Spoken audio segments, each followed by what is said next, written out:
हम सबको? पर कैसे मां? उच्चेश्वरा, देवराज इंद्र का घोड़ा, सृष्टि की महानतम शक्तियों ने उन्हें उपहार में दिया था। उसकी पूंछ का रंग बदलना हमारे लिए कैसे संभव है?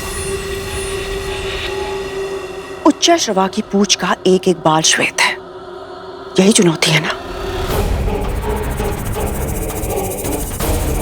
तो उपाय भी मेरे सामने है। मेरे 1 सहस्त्र काले नागपुत्र।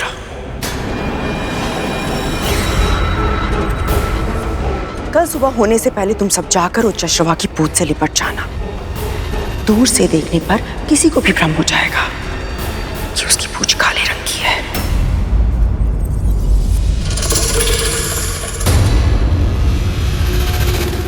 यदि छोटी मां को पता चल गया तो? उसके पहले ही मैं उसे अपनी दासी बना लूंगी। वैसे भी विंता अपने आदर्शों की दासी है। मुख से निकले शब्दों का मान वो अवश्य रखेगी। माँ, ये कार्य तो बहुत कठिन है, हमें तो भय लग रहा है। हाँ माँ, मुझे भी। ये नहीं हो पाएगा। हमारे बड़े भाई है ना माँ, उनके रहते हुए आपको हमारी क्या आवश्यकता? हमें आज्ञा दीजिए माँ।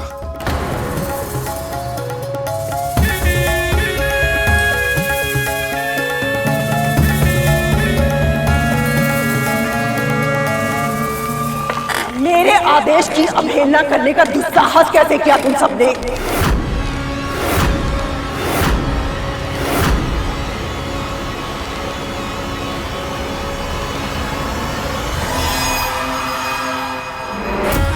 मां होने के नाते जप तप व्रत जो मुझे करना पड़ा मैंने वो सब किया ताकि मुझे सामर्थ्यवान और शक्तिशाली पुत्र प्राप्त हो।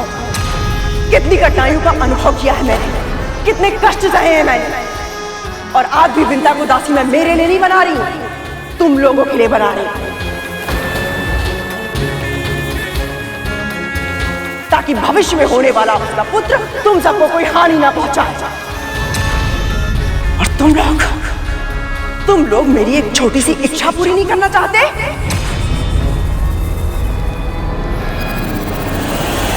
और तुम जैसे कृतज्ञ पुत्र होना अभिशाप है। तुम्हारी इस कायरता को देखकर मेरा हृदय जल रहा है, और उसी नजर की अग्नि में तुम सब जलोगे और भस्म हो जाओगे। श्राप है मेरा। उसी नजर की अग्नि में तुम सब जलोगे और भस्म हो जाओगे। श्राप है मेरा। उसी नजर की अग्नि में तुम सब जलोगे और भस्म हो जाओगे।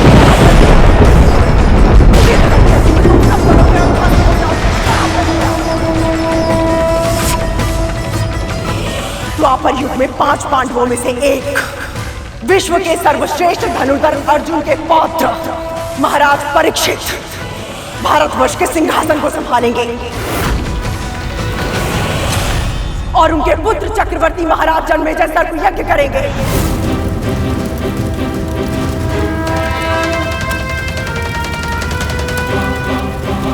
और उसी ज्वाला में चलकर तुम सब भस्म हो जाओगे।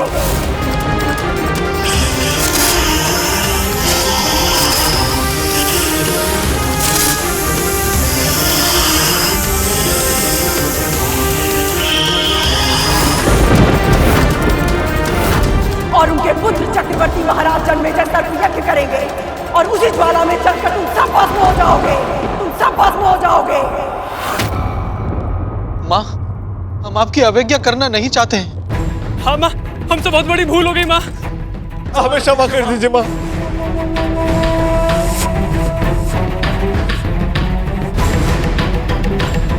शांत हो जाए मां, शांत हो जाए। आपकी आज्ञा का पालन होगा। हम सब वही करेंगे जो आप चाहेंगे।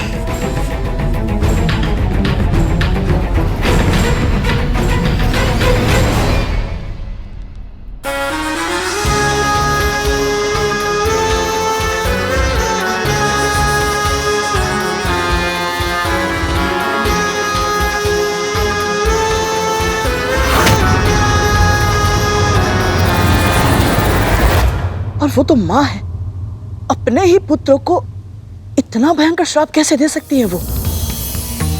क्या उनके हृदय में तनिक भी ममता नहीं है? पुत्रों के लिए जब प्रेम अंधा हो जाता है तो विवेक साथ छोड़ देता है। फिर उस व्यक्ति को उचित अनुचित कुछ समझ में नहीं आता। कद्रू के साथ भी यही हुआ था। वो अपने पुत्रों से बहुत प्रेम करती थी। वो उनको सफलता के सबसे ऊंचे स्थान पर देखना चाहती थी और ये उसके जीवन की एकमात्र महत्वाकांक्षा बन गई थी। पर तुम्हारे जन्म के कारण गरुड़ उसे अपना स्वप्न टूटता हुआ दिखाई दिया और वो इतनी असुरक्षित हो गई कि अपने बच्चों का हित करने के प्रयास में अनजाने में उनका अहित कर बैठे। फिर क्या हुआ दीदी माँ?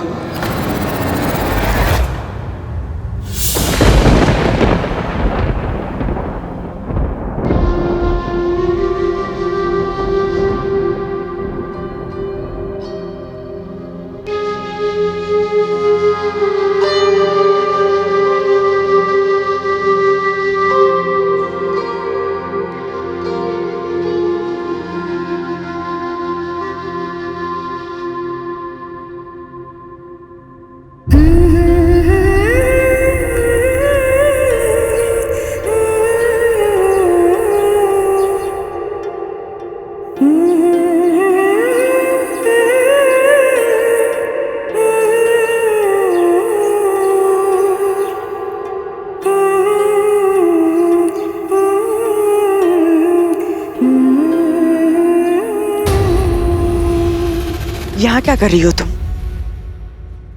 उच्चैश्रवा सुबह की भ्रमण के लिए आता ही होगा। चलो देखते हैं शर्त कौन हारता है, तुम या मैं।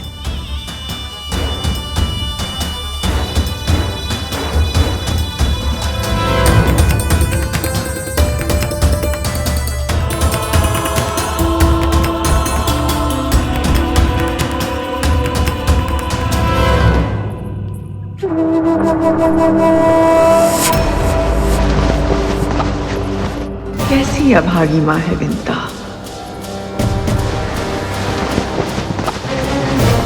स्वयं ही रेखा मिटा दी।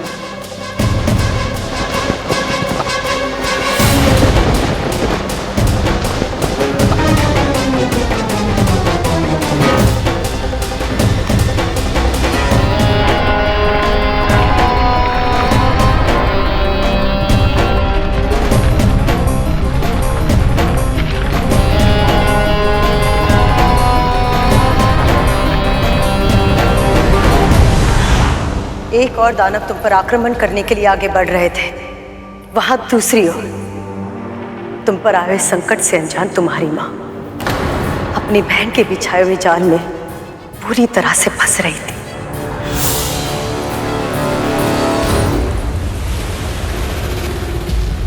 विंता, शर्त का स्मरण तो है ना? ये भी कोई पूछने वाली बात है दीदी? जो हारेगा उसे दूसरे की कोई एक बात माननी पड़ेगी। हारने के बाद कहीं दंड स्वीकार करने से मना तो नहीं कर दोगी? आप तो ऐसे कह रही हैं जैसे आप अपनी बहन को जानती नहीं। बातों में मत उलझो,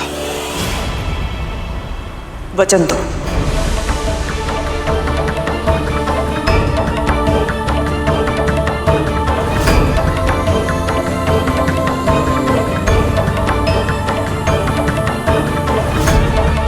वचन देती हूँ मैं आपको, यदि मैं शर्त हारी तो आप जो कहेंगी स्वीकार होगा मुझे।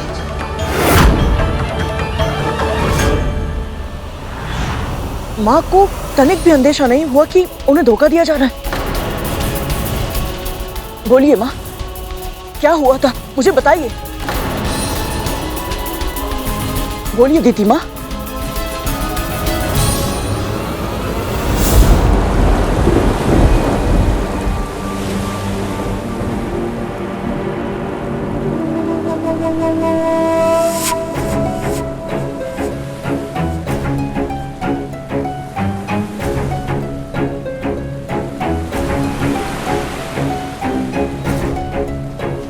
दीदी, न जाने क्यों मुझे अपने डिम की चिंता हो रही है। मैं उसे एक बार देख कर आती हूँ। विंता, कुछ ही पलों की बात है, उच्चैश्रवा आता ही होगा, फिर हम दोनों चलेंगे ना उसे देखने। और वैसे भी चिंता का कारण क्या है? तुम्हारी इच्छा के बिना डिम को छूना तो दूर, सुरक्षा घेरे के भीतर भी कोई नहीं जा सकता है ना?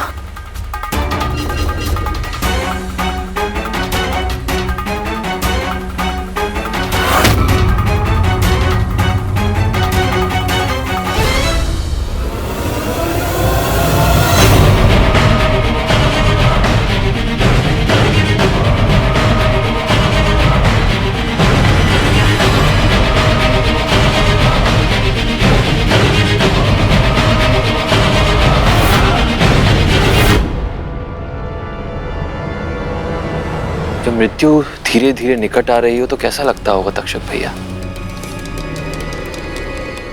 यदि ये जीवित रहता तो अवश्य पूछते करेगा।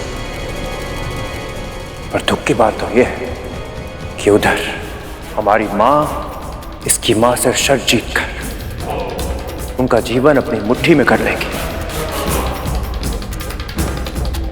और यहां ये जन्म लेने से पहले ही मृत्यु को प्राप्त हो जाएगा।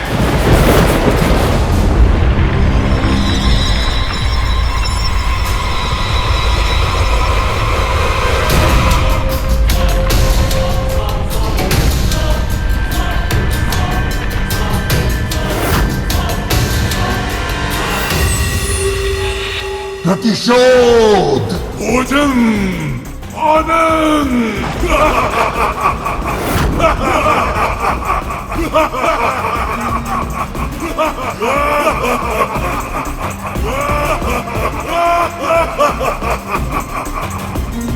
बस कुछ ही क्षण और खेल समाप्त।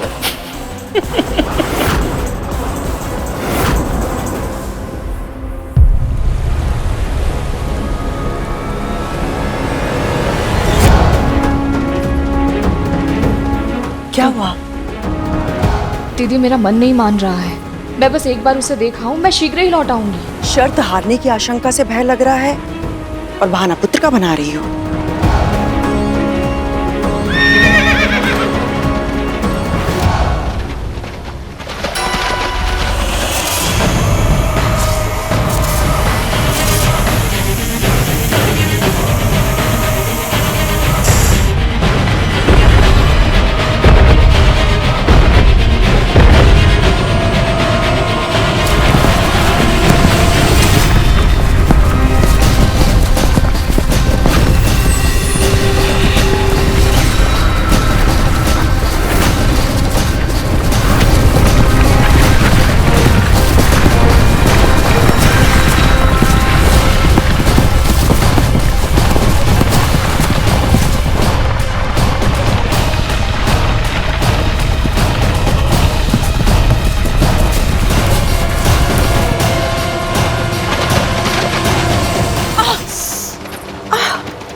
क्या हुआ? मेरा नेत्र। संभव है कि वायु के तीव्र वेग से रेत का कण चला गया है। दिखाओ मुझे।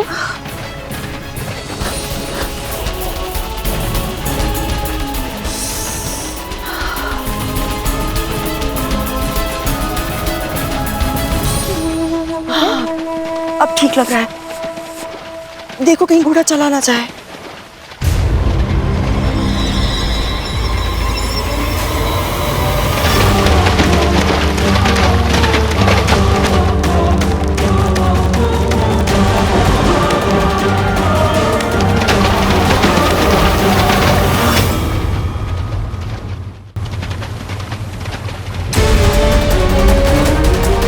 असंभव। शाबाश मेरे पुत्रों। ये कैसे संभव है? कल तक तो इसकी पूंछ श्वेत रंग की थी। तो आज किस रंग की है? आज काले रंग का। पर इसका अर्थ क्या हुआ?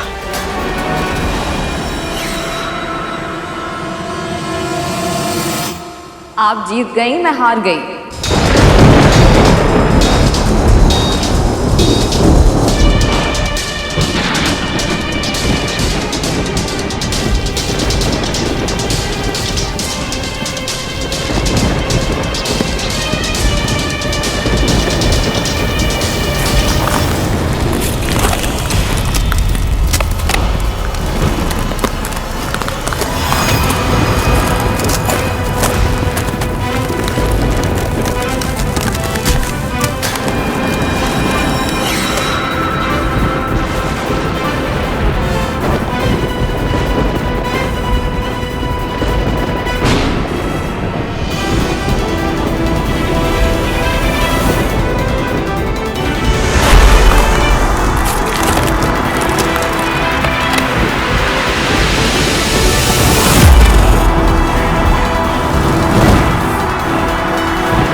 रुक जा दासी, रुक जा दासी, रुक जा दासी, रुक जा दासी।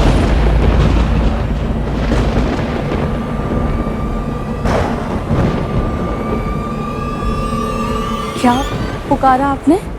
वही जो अब तू है।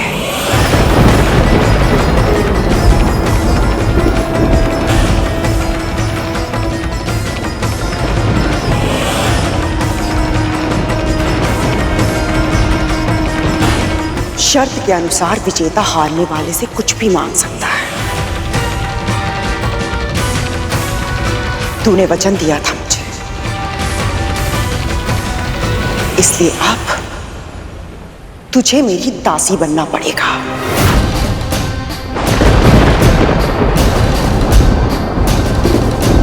जीवन भर के लिए तुझे मेरी दासी बनना पड़ेगा। जीवन भर के लिए तुझे मेरी दासी बनना पड़ेगा। जीवन भर के लिए तुझे मेरी दासी बनना पड़ेगा। जीवन भर के लिए तुझे मेरी दासी बनना पड़ेगा। जीवन भर के लिए।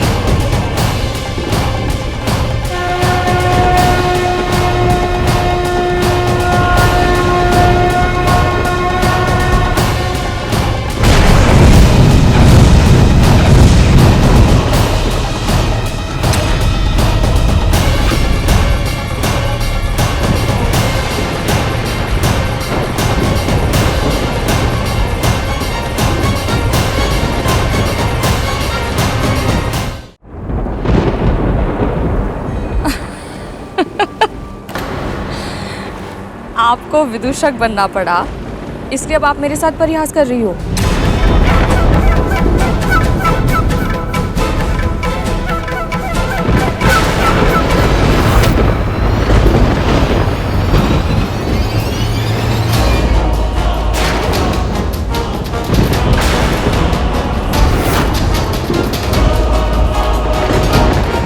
दीदी, ये सब क्या है? परिहास नहीं है, तेरी सच्चाई है।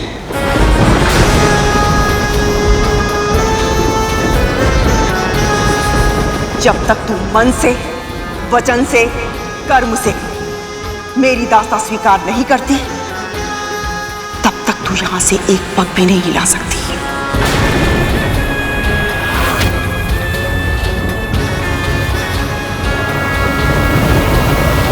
पर बहनों में शर्त केवल परिहास के लिए परिहास तेरे लिए होता होगा, मेरे लिए कभी ना समाप्त होने वाली पीड़ा का आभास था।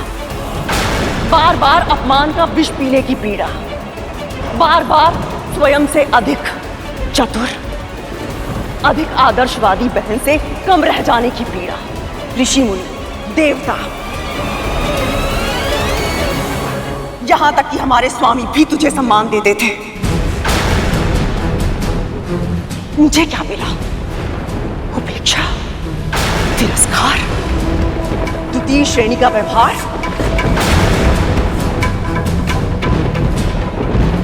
जीवन भर तुझसे पराजित होती रही, किंतु आज एक ही बार में तेरा जीवन जीतूंगी मैं। यदि मुझे पता होता मेरी जीत से आपको इतना कष्ट होगा, तो वो सारी शर्तें मैं जानबूझकर हार जाती। आदर्श बहन होने का ढोंग मत कर मेरे सामने। घुटनों के बल बैठ और मेरी दास्तां स्वीकार कर। मेरी दास्तां स्वीकार कर। मेरी दास्तां स्वीकार कर। मेरी दास्तां स्वीकार कर।